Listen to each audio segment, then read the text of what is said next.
Ahora les pregunto algo muy importante. ¿Jesús es un impostor o Mesías? Es una pregunta muy importante, porque este Jesús reclama algunas cosas asombrantes. Él dice, por ejemplo, yo soy el camino, la verdad y la vida. ¿Cuántos vienen al Padre? Nadie viene al Padre sino por mí. Eso es lo que dice. Y hoy en día, este Jesús está siendo marginado y los críticos, y especialmente los que le llaman el nuevo movimiento reformador, están repartiendo la Biblia y sacando el corazón del lado mesiánico de la Biblia. Jesús debe, si queremos tener una unidad mundial de religiones, convertirse uno al nivel que todos nosotros. ¿Correcto? Él no puede sobresalir más que nadie. Él tiene que bajarse al nivel de todos los otros. Pero si este Jesús es el Mesías de Dios y es Dios, entonces llegaremos a un callejón sin salida. Así que veamos lo que la Biblia dice, porque no quiero influenciarlos a ustedes. Jesús, impostor o Mesías. Jesús dice en Juan 6, versículo 38, he descendido del cielo. Bueno, no es algo que todos pueden decir, ¿verdad? No es algo usual, yo no podría decir eso. Entonces, eso o es presunción o es verdad.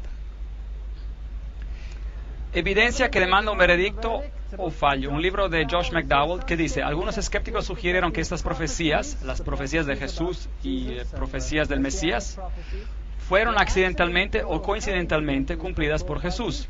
De acuerdo a la probabilidad científica, la posibilidad de algún ser humano, hasta el reciente, que cumpla con una selección de solo 8 de esas profecías, incluyendo la de la crucifixión, es 1 en 10 al poder de 117.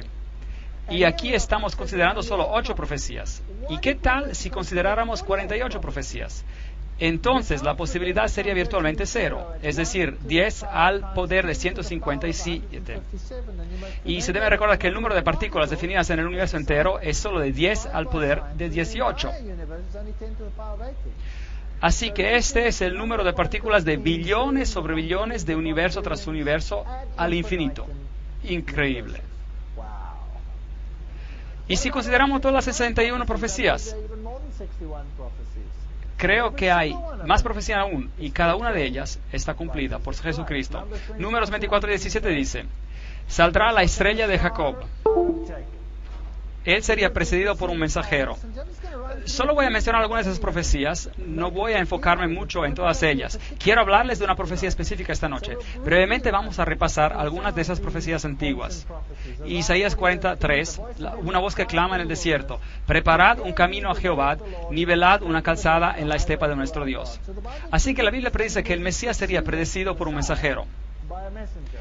En esos días vino Juan el Bautista predicando en el desierto de Judea diciendo, arrepentid porque el reino de Dios está cerca. Mateos 3, 1-3. Así que él estaba predicando este mismo mensaje predicho por el Mesías. Juan 8:36, así que si el Hijo os libera, seréis verdaderamente libres.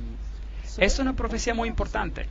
Así que, de acuerdo con esta declaración por Jesús, la libertad viene por medio de Cristo y nadie más, porque Él dice que nadie viene al Padre sino por mí. Los judíos respondieron, descendientes de Abraham somos, y jamás hemos sido esclavos de nadie. ¿Cómo dices tú, seréis libres? Él estaba hablando de la libertad de la esclavitud, libertad de pecado. Mi reino no es de este mundo, Juan 18:36. Estas son declaraciones asombrosas. El nacimiento milagroso. Por tanto, la Virgen concebirá y dará luz a un hijo, y le pondrá por nombre Emmanuel, que significa Dios con nosotros.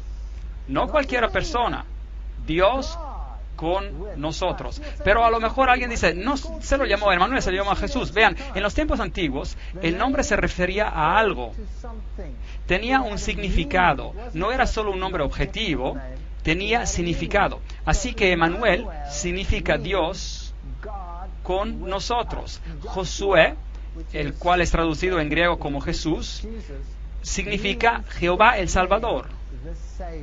Dios el Salvador. Y Jesús reclamó ser Dios. Así que no lo se puede comparar con nadie, en ningún sistema religioso. Eso es Isaías 7:14. Y el ángel le dijo a ella, concebirás en tu vientre y darás luz a un hijo, y lo llamarás su nombre Jesús, el cual es exactamente el mismo que Emmanuel. Jehová, el Salvador, está aquí. En otras palabras, Dios con nosotros. Lucas 1:28-31. Entonces el Antiguo Testamento dice, Belén, Belén, de ti ha de salir el que será Señor en Israel.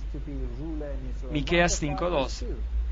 Y esta Belén en particular, Betlehem en Efrata, que significa el pan de vida vendría a nacer en Belén. Claro que sabemos que esto se cumplió. Jesús nació en Belén, en Judea, en el tiempo de Herodes, y a él le fue dado el nombre de Josué, Jehová el Salvador.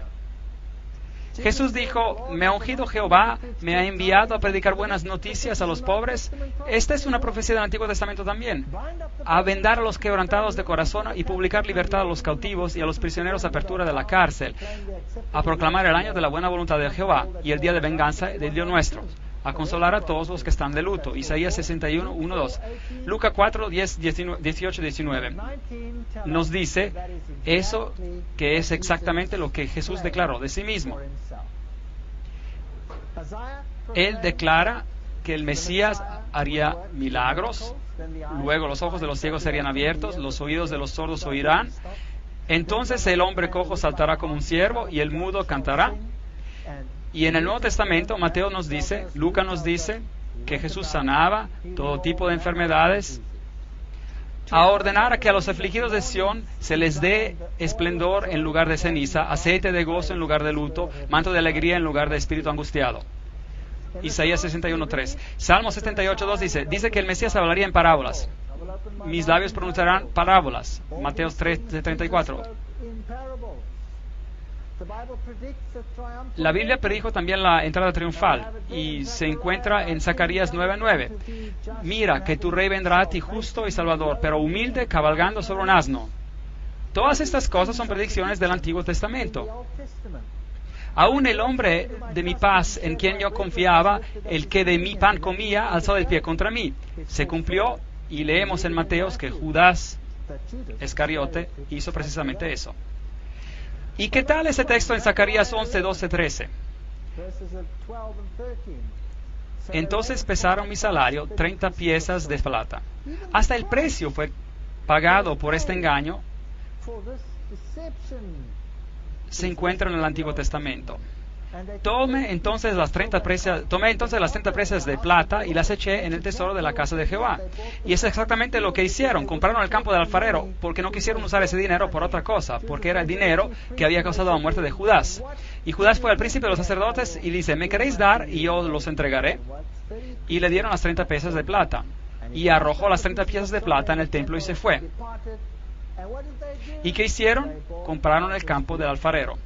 Cada pequeño detalle de mi cuerpo a los heridores y mis mejillas a los que me mesaban la barba, el sufrimiento de Jesús que tuvo que pasar fue increíble, increíble.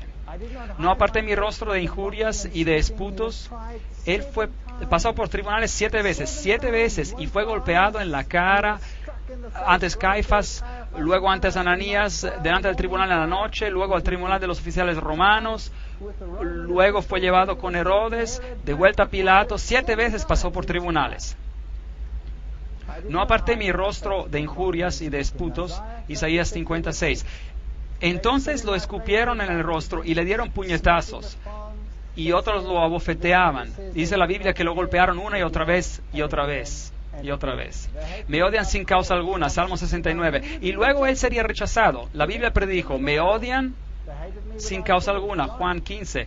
Él fue apresado y afligido y no abrió su boca y fue llevado como un ternero al matadero, Isaías 53. Todo allí en el Antiguo Testamento. El Antiguo Testamento da testimonio de Jesucristo. Y siendo acusado por los principales sacerdotes y por los ancianos, nada respondió, ni una palabra, así como un cordero al matadero, Mateos 27, 12. Y meneaban sus cabezas y sacudieron sus cabezas y dijeron, mira a este hombre, ¿de dónde viene? Mateos 27, meneando sus cabezas. Hasta la manera como él iba a morir, Salmos 22, 16, clavaron sus manos y sus pies, lo crucificaron y fue contado como los transgresores, Isaías 53, 12. ¿Sabían que hay grupos de protestantes cristianos en el mundo que niegan esa profecía totalmente? Hasta niegan que las profecías mencionadas aquí pertenecen a Cristo, cuando el Nuevo Testamento mismo la refiere a Jesucristo. Me asombra pensar que hay denominaciones protestantes que hacen esto. Me dieron a beber vinagre, Salmos 69, 21, Mateos 27, 34. Crucificados con ladrones, usted sabe que así ocurrió, Marcos 15. Zacarías, mirarán hacia mí a quien traspasaron, Zacarías 12:10. Hasta la manera de crucificarlo está descrita. Y él tomó los pecados de muchos e hizo intercesión de los transgresores, Isaías 53:12. Hermosas profecías en el Antiguo Testamento acerca de Jesús. Lucas 23:34. Padre, perdónalos, porque no saben lo que hacen. Cada pequeño aspecto acerca del Mesías fue predicho y está cumplido por Jesucristo. Repartieron también mis vestidos y sobre mi ropa echaron suertes. Antiguo Testamento, Salmos 22, 18. Y podríamos seguir aún más. Sabían que dividieron su ropa, pero echaron suerte por la prenda interior blanca. ¿Por qué? Porque estaba tejida de un solo pedazo. Y hay una tipología en esto. La justicia de Cristo es de un solo pedazo, sin cortes, es perfecta. Es tan perfecta que no se podía cortar, dividir, así que echaron suerte para ella. Hermosa tipología aquí. Juan 19. Las personas se preguntan, ¿por qué dijo, mi Dios, por qué me abandonaste? Porque esto fue predicho en Salmos 22:1. Él murió la muerte de separación total por ti y por mí. Desgarraron mis manos y mis pies, Salmos 22:16. Hasta esos detalles encontramos predichos. Salmos 31:5. Las últimas palabras que él diría, en tus manos encomiendo mi espíritu. Padre, en tus manos encomiendo mi espíritu. Todo allí, en el Antiguo Testamento. Salmos 34:20. Él guarda todos sus huesos, ni uno de ellos será quebrado. Ese ya era una tipología con el Cordero de la Pascua, que tenía que ser comido, pero ningún hueso tenía que ser quebrantado. ¿Por qué? Porque los huesos del Mesías no serían quebrantados. Es la preparación. Y los judíos estaban con temor que bajarían de la cruz y se escaparían, y no querían tener que atraparlos en el día de sábado porque tenían muchas reglas al respecto escritas en el Talmud. Así que dieron la orden para que quebraran sus piernas, y es lo que el Nuevo Testamento dice. Pero cuando llegaron a Jesús, como lo vieron ya muerto, no le quebraron las piernas, cumpliendo la profecía, Juan 19, 32, 33. Y le abrieron el costado. Así que el lugar de su nacimiento está predicho, la manera de su nacimiento está predicha, su traición está predicha, la manera de su muerte está predicha.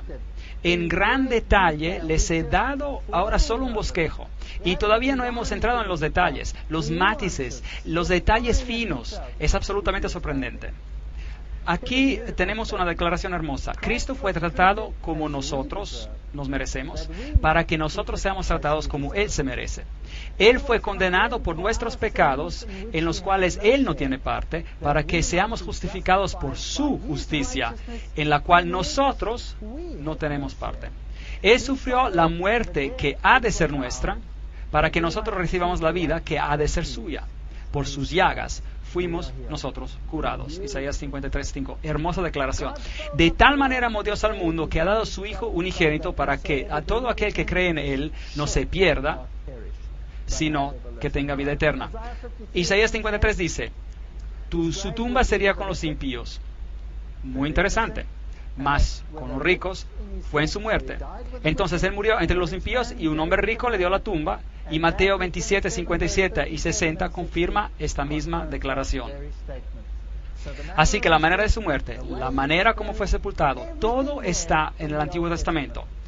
Algunos críticos dicen, espera un momento, quizás no fue un personaje histórico.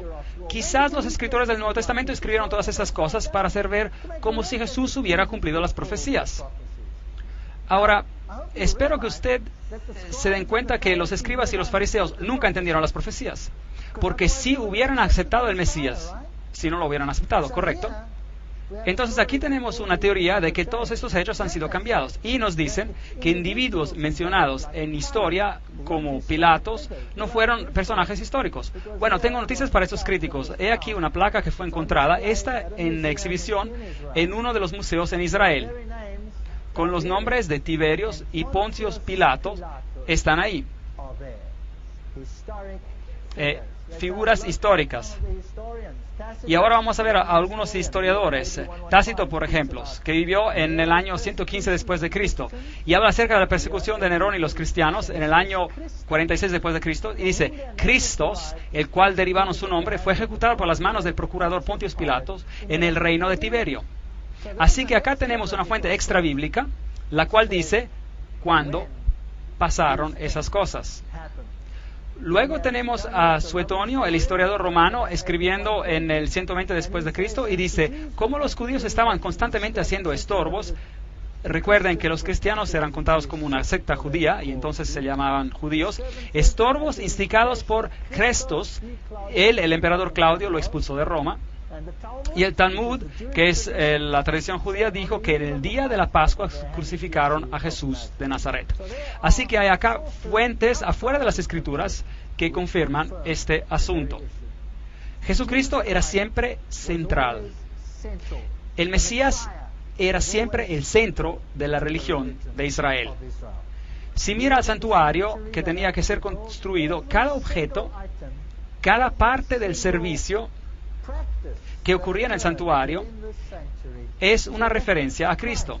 La historia más hermosa del plan de salvación se representa aquí en el sacrificio del Cordero, el cual representa el Cordero que quitaría el pecado del mundo.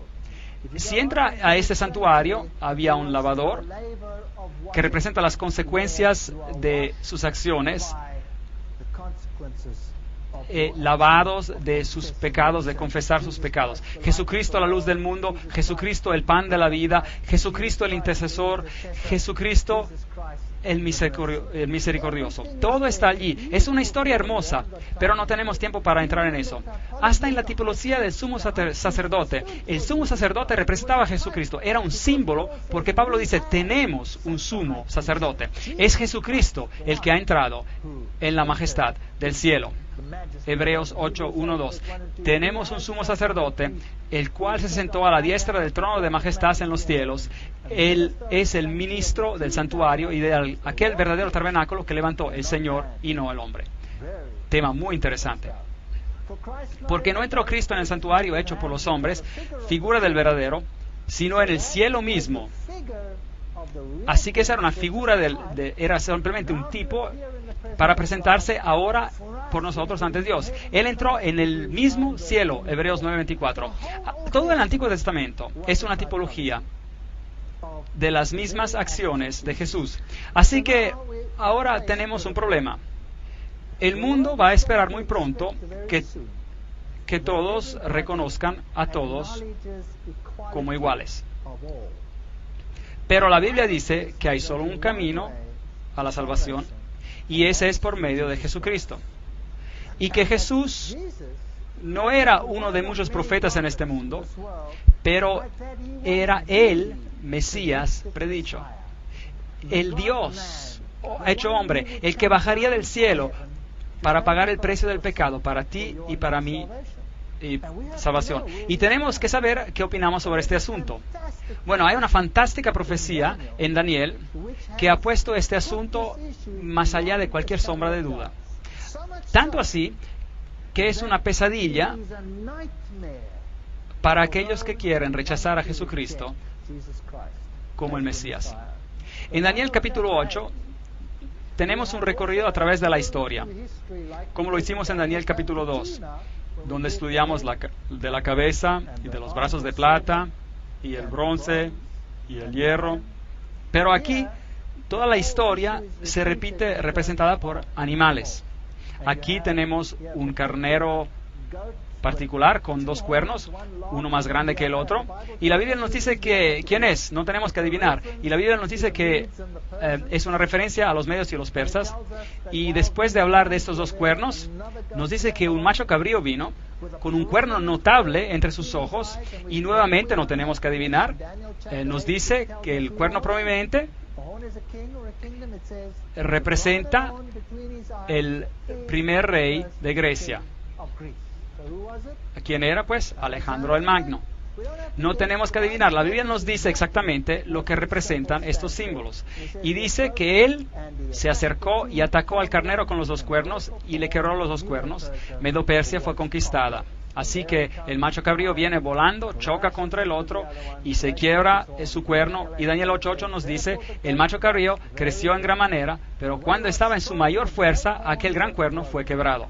Entonces, Alejandro Magno llegaría a su fin y en su lugar 4 notables cuernos crecerían hacia los 4 vientos del cielo. Y sabemos que Grecia fue dividida en 4 regiones. Es interesante, había 12 generales peleando por el imperio, pero después de esas batallas quedaron solo 4 regiones.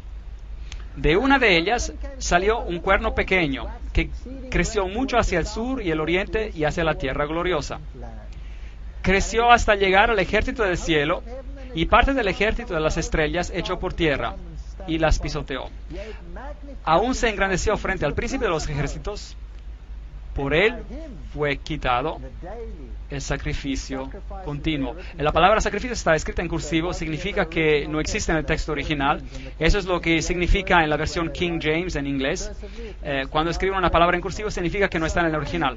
Así que por él el continuo fue quitado y el lugar del santuario fue echado por tierra. Ahora, todo este santuario representaba al Mesías y Roma vino y crucificó al Mesías. Hablaremos de ese asunto con más detalle después. Entonces oí hablar a un santo. Ahora Daniel en su visión escucha a un ángel hablar a otro ángel. ¿Y hasta cuándo durará la visión del sacrificio?, le pide el ángel al otro. La palabra sacrificio es añadida. Y la palabra continuo es tamid. La palabra sacrificio está añadida. El tamid, es decir, el continuo, el diario.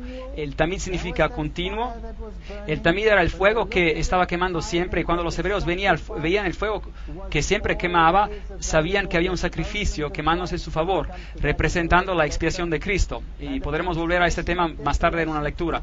La prevaricación asoladora y la entrega del santuario y el ejército para ser pisoteados. ¿Cuándo va a pasar todo esto? Y le dijo, hasta 2300 tardes y mañanas. Y luego el santuario será purificado. Daniel 8, 13, 14. Tenemos un tiempo profético, una profecía sobre tiempo. Ahora, no vamos a hablar de esta profecía esta noche. Estos 2300 días proféticos los explicaremos otra noche en detalle.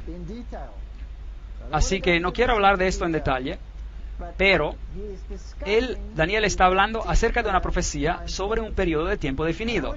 Y yo quiero ver a una porción de este tiempo profético. Daniel 8, 23, 26.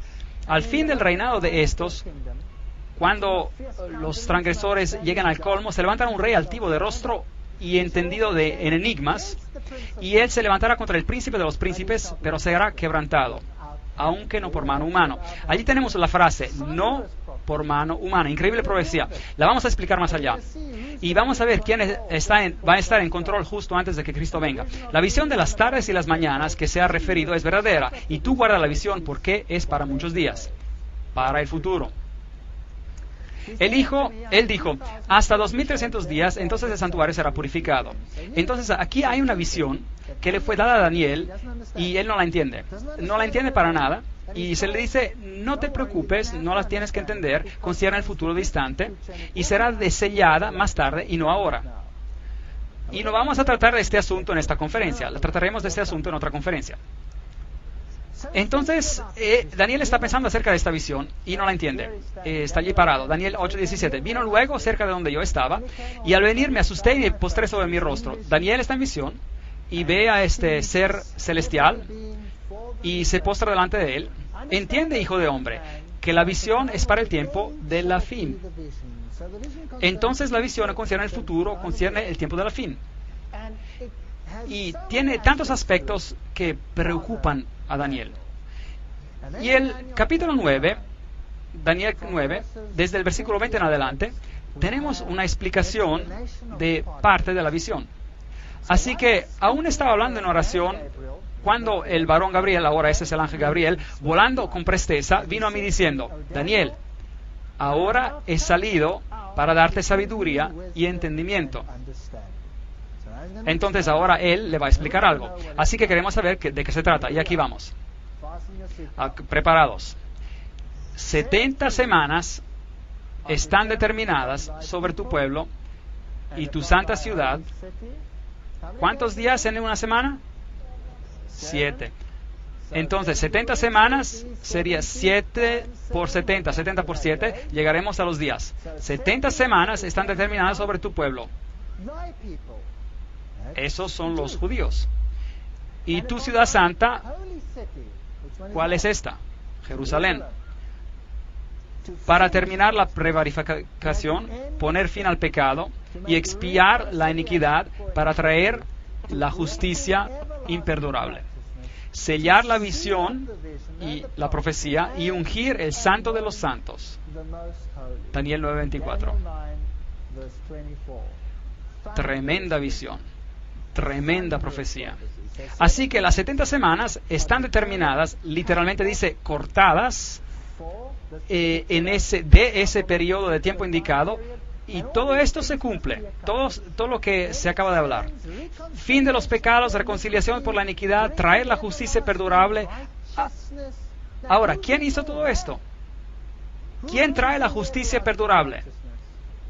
¿Quién puede traer fin al pecado? Solo Jesús. Esta es una profecía mesiánica. Ahora, déjenme decirles, los judíos están muy enojados acerca de esta profecía. Escuchen esto. Esta es una maldición rabínica.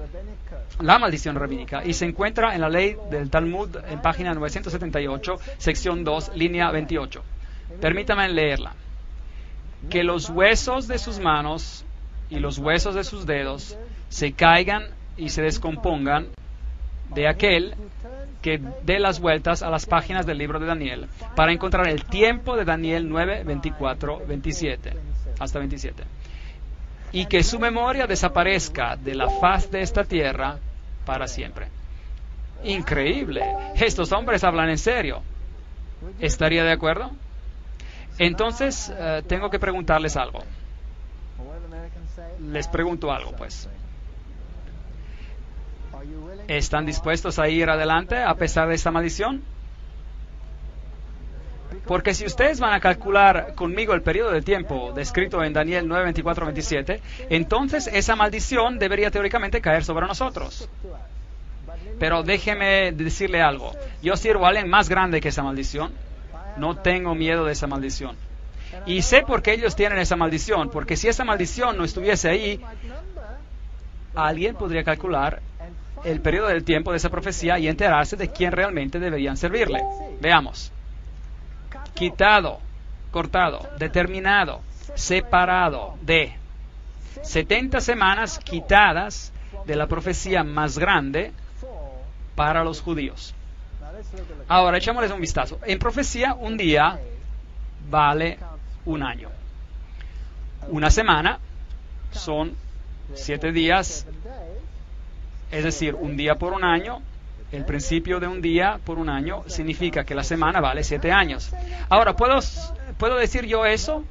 inventármelo? No, eso sería arrogancia. Así que consigamos algo de apoyo bíblico. Ezequiel capítulo 4, versículo 6. Día por año te lo he dado.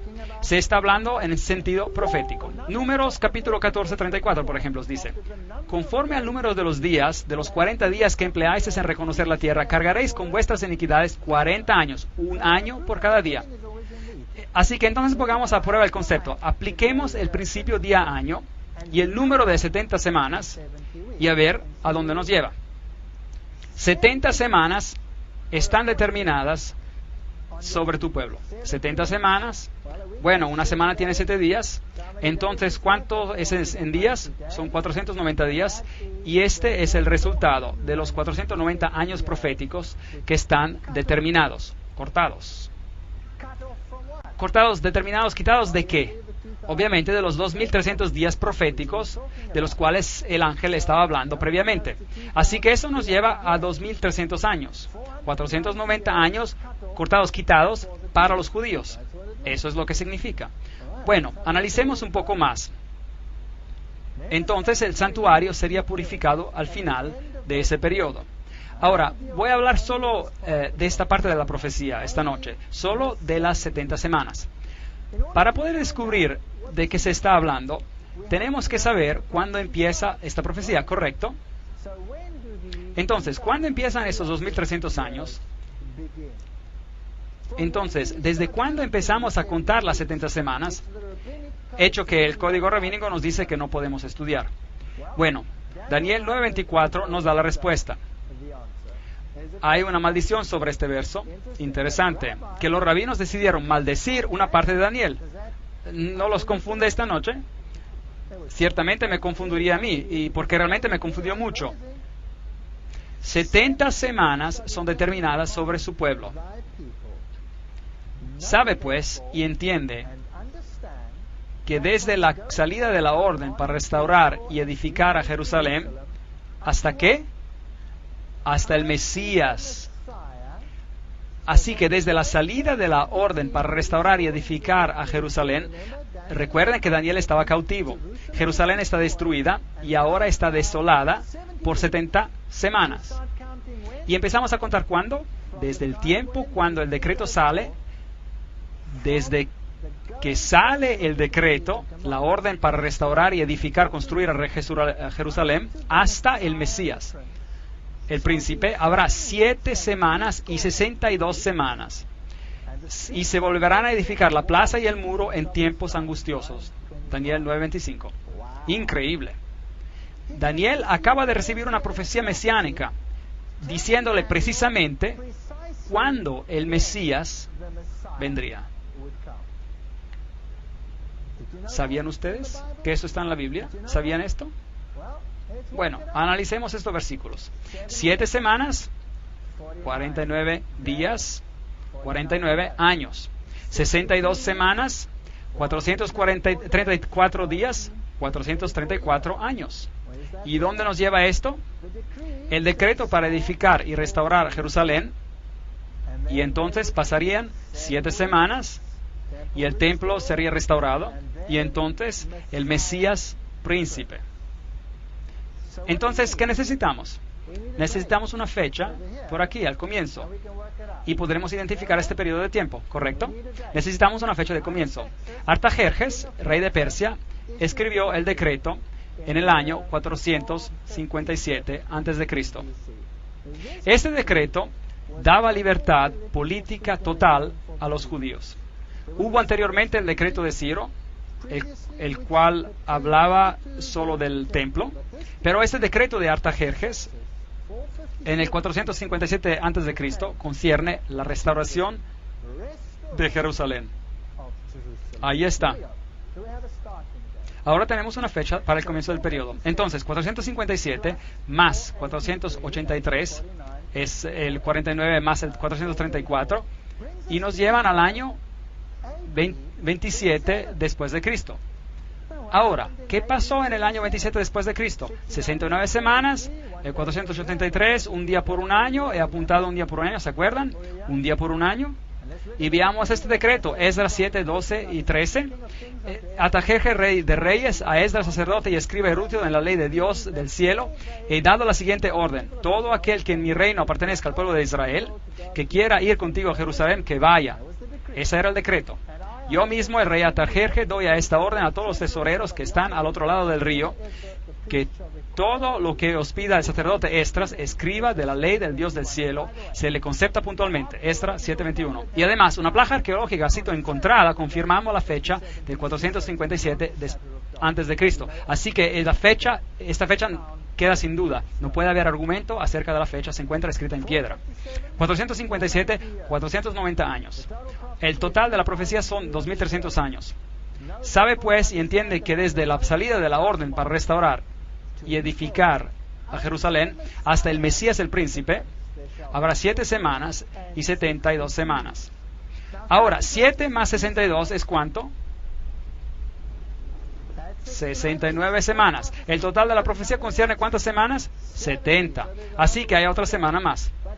Pero la profecía dice que el Mesías, que significa ungido, vendría después de las 69 semanas. Y eso tenía que ocurrir ¿en qué año? ¿Se acuerdan? El 27 después de Cristo. Entonces, el decreto salió el 457 antes de Cristo, 69 más 7, 482 días. Y la restauración total, ese era el único decreto en particular que dijo eso hasta el Mesías. Entonces, el 27 después de Cristo. Ahora, ¿cuántos años tenía Jesús cuando empezó su ministerio? Él tenía 30. Ahora, ¿por qué 27 después de Cristo? Aquí hay un problema. 30 y 27 no se suman, no es correcto. Pero vaya a cualquier pequeña enciclopedia, hasta una enciclopedia de niños, y verá que el comienzo de nuestra era ha sido movido. Y que el comienzo de nuestra era empezó unos 4 años más atrás. No se cuenta el año 0, claramente. Y que Jesús realmente tenía 30 años en el año 27 después de Cristo. La palabra Mesías significa ungido. Y cuando Jesús fue ungido, eso pasó a su bautismo. Ahora, en el año 15 del imperio de Tiberio César, esta es una cita de las Escrituras, aconteció que cuando todo el pueblo se bautizaba, también Jesús fue bautizado, y mientras oraba, el cielo se abrió. Lucas 3, 1 a 21. Ahora, ese año de Tiberio era el 27 después de Cristo. Ahora, ¿cuántos Mesías hubo? Hubo solo uno. Solo uno cumple cada pequeña profecía. El año 15 de Tiberio César era el 27 después de Cristo. Y Jesús fue ungido con el Espíritu Santo precisamente a tiempo. Ahora, ¿se pueden imaginar por qué el Talmud rabínico dice, maldito sea el que saque la cuenta de las 7 semanas? Porque el judaísmo vendría a su fin. Si aceptaran lo que Daniel dice, el judaísmo llegaría a su fin. Y el Espíritu Santo descendió en forma de paloma sobre él. Y una voz vino del cielo y dijo, este es mi Hijo amado, en quien tengo complacencia. Ahora, escuchen lo que dice en Marcos capítulo 1, versículo 15. Jesús fue ungido y el año era el 27 después de Cristo. Y él dice, decía Jesús, el tiempo se ha cumplido y el reino de Dios se ha acercado. Arrepentíos y creed en el Evangelio. Marcos 1, versículo 15. ¿Qué tiempo se había cumplido? ¿Qué tiempo se había cumplido? Juan 1:29. Este es el Cordero de Dios que quita el pecado del mundo. El ungido, el Mesías había llegado. Dios ungió con el Espíritu Santo y con poder a Jesús de Nazaret. Hechos 10:38. Y eso ocurrió a su bautismo.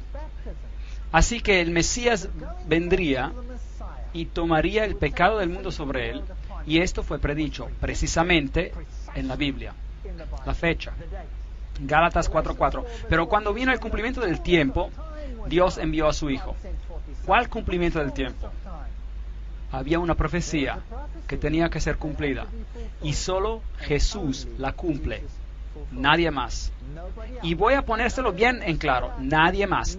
Ni Shiva, ni Brahma, ni Vishnu, ni Buda, ni Muhammad. Nadie de nadie. Solo Jesús cumplió. Nadie más. Así que solo hay un Mesías bíblico. Y nadie viene al Padre excepto por Él. Estuve dando conferencias en Alemania y dije esto. Y alguien se levantó entre el público y me dijo, pero eso es arrogancia. ¿Cómo puede decir eso? Nadie viene al Padre sino que por medio de Jesucristo. Eso es arrogancia. ¿Y qué hay que hacer con todos los demás? Y dije, sí, tiene razón.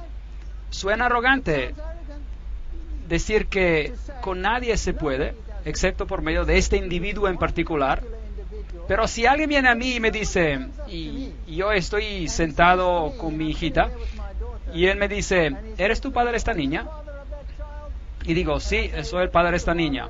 Y me dice, hey, de todos los millones de personas en este planeta, tú dices de ser el padre, eso es arrogancia.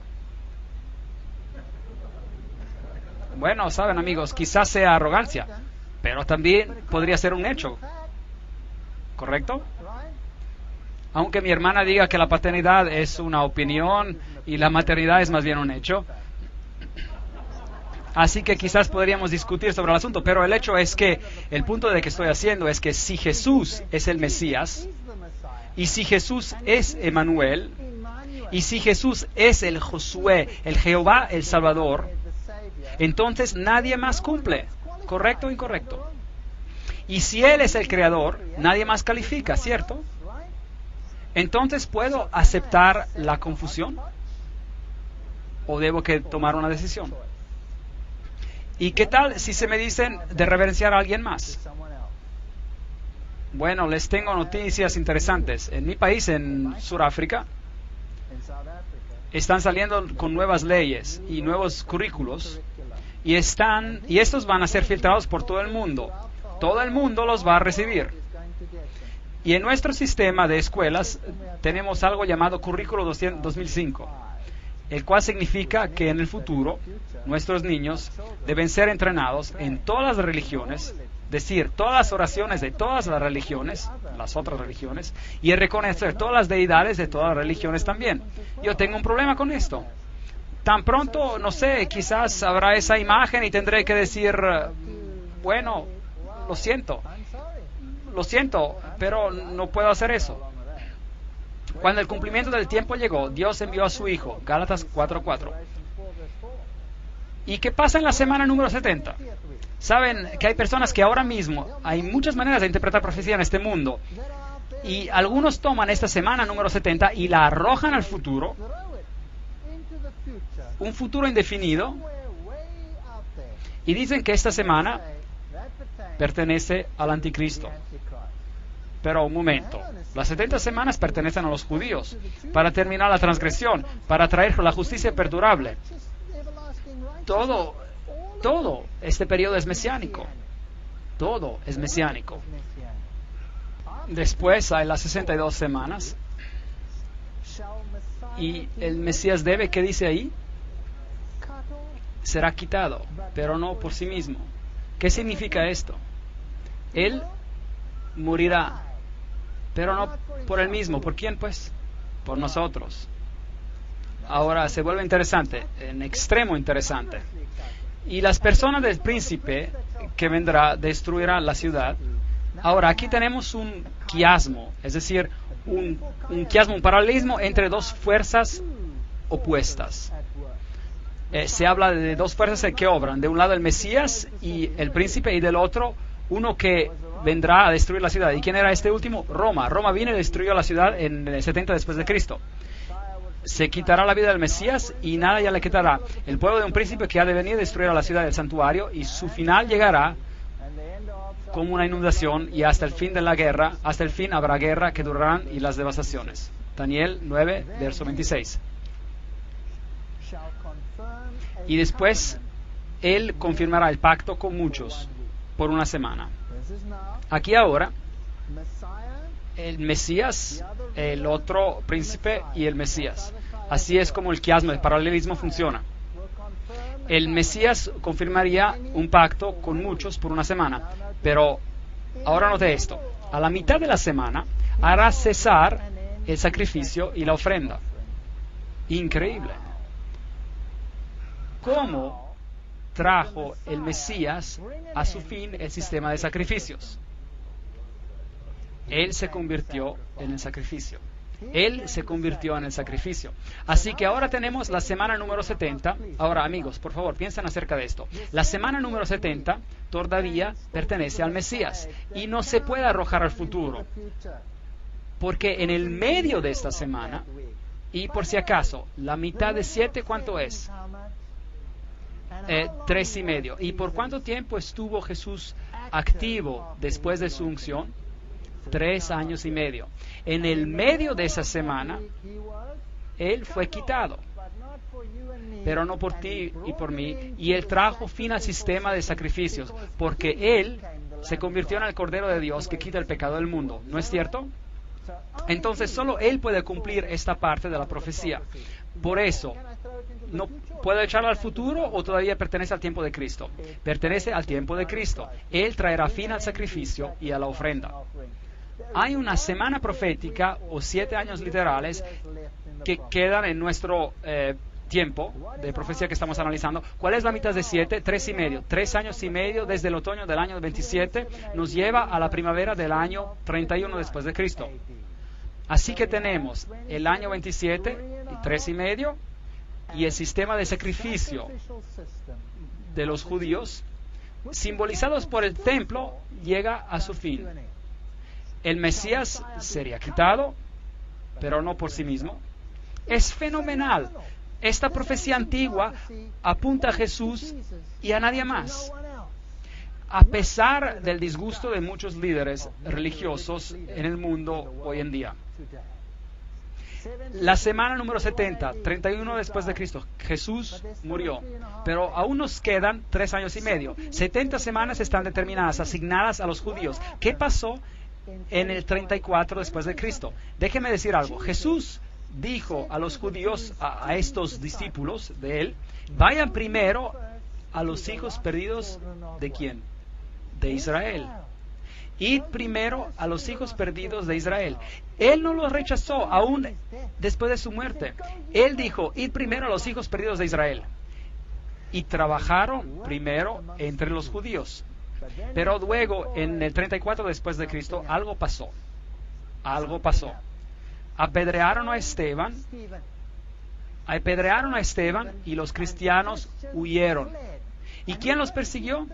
¿Y quién mandaron detrás de ellos? ¿Se acuerdan? ¿Se acuerdan de Pablo?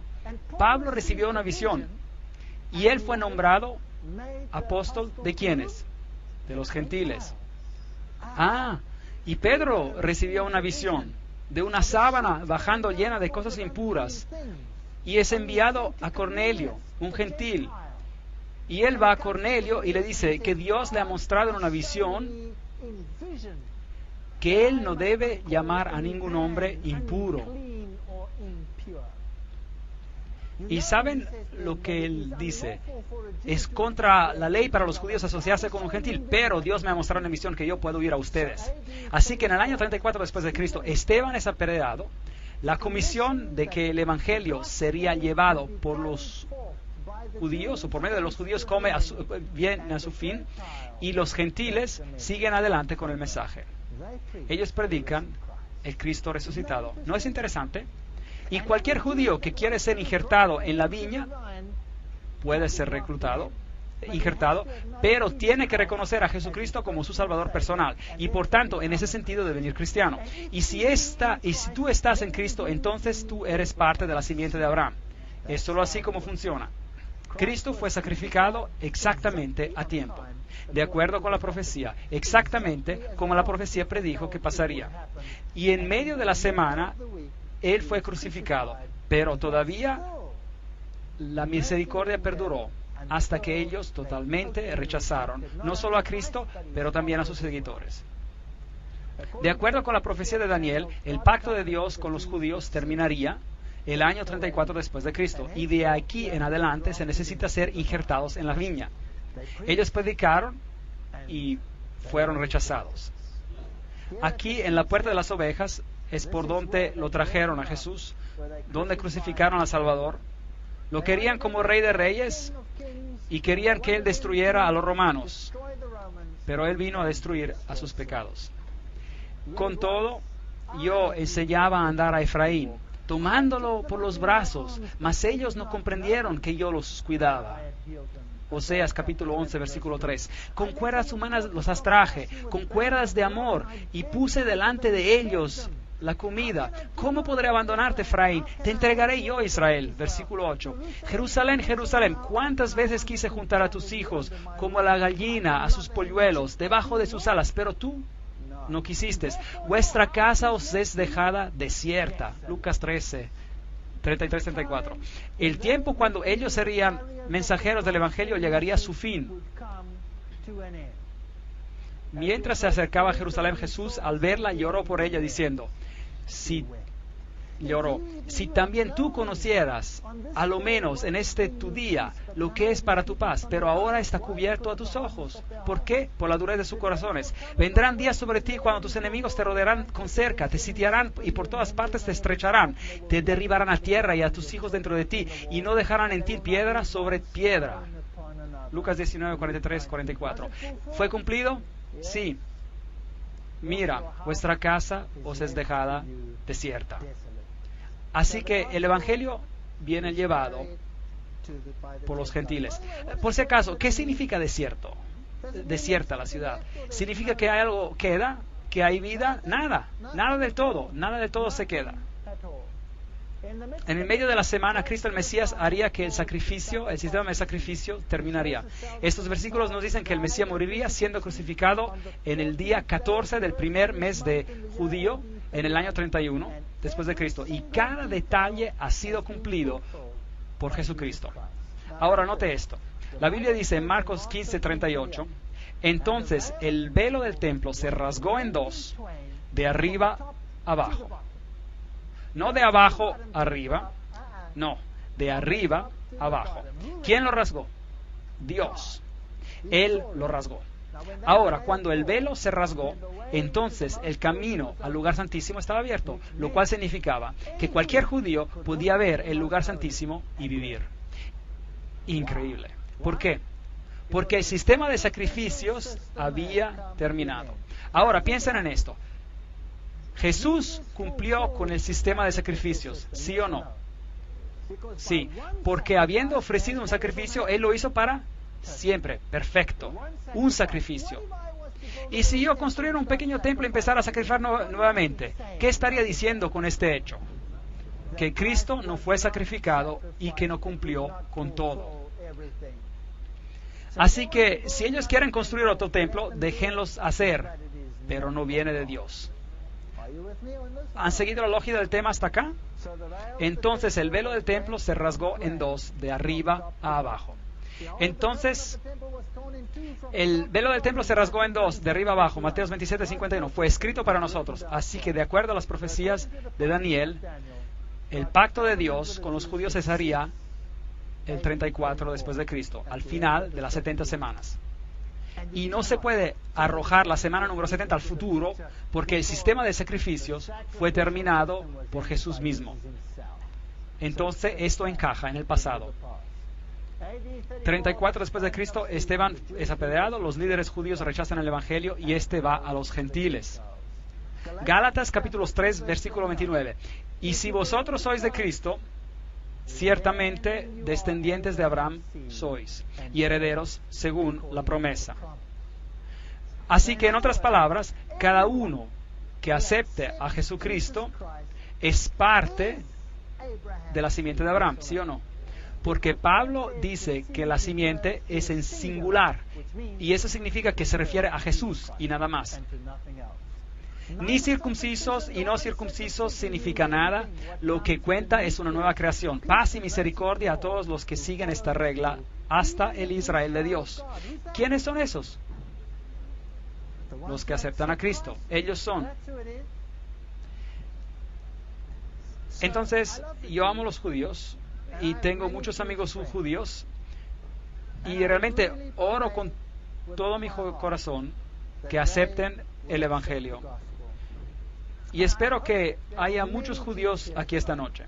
No estoy queriendo dejar mal a los judíos esta noche, estoy explicando profecía, una profecía que señala a Jesús.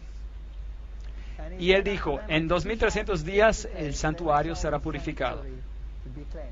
Hay más que ver en esta profecía, más que esto. La purificación del santuario es una fiesta judía y la veremos más allá. Es una fiesta que era un día de juicio y entonces se refiere al día de juicio en los tiempos finales. El fin del mundo, la profecía termina 2300 días después y luego viene la eternidad. Todos sabemos que esta tierra fue juzgada una vez antes y destruida por un diluvio.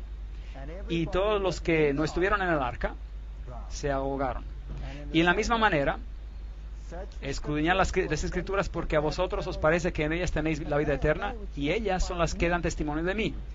Juan 5:39. En Jesús tenemos vida. En Jesús somos salvos. En Jesús podemos ir al reino. En nadie más.